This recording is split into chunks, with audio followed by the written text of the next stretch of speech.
Today we're going to be looking at how to come up with the equation of the line that is a perpendicular bisector of a given segment. So we have this segment that's already graphed for us, segment AB. The endpoints are labeled here, A and B, and we want to graph a line and then write the equation for that line that is perpendicular to segment AB and that bisects segment AB, so a perpendicular bisector. We know that the word bisect means to split the segment into two congruent pieces, so basically cutting it in half.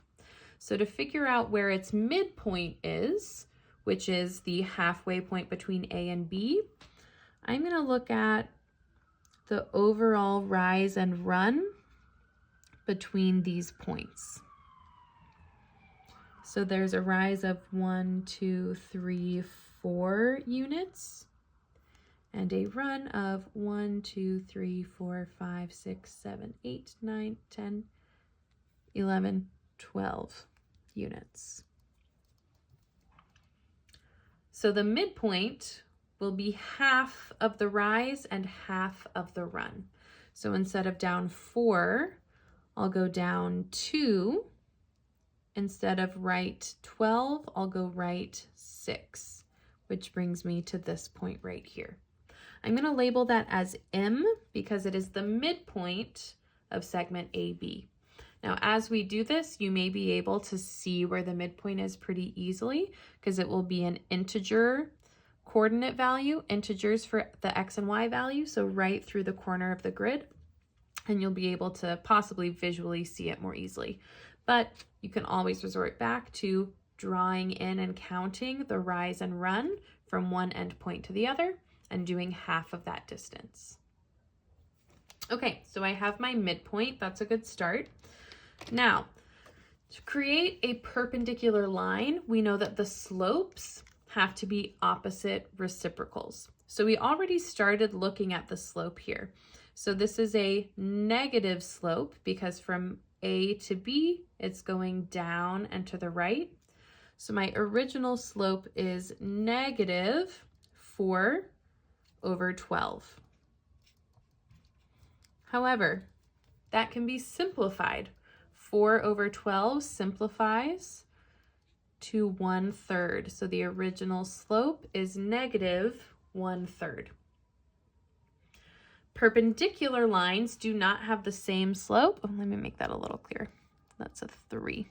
Okay, perpendicular lines have slopes that are opposite reciprocals. So that means my new slope will be opposite. So instead of negative, it will be a positive value.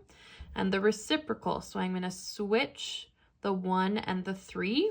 So it becomes 3 over 1, which I know simplified is just 3. Okay, so now I can create a perpendicular line that goes through point M. Remember, we want it to bisect AB.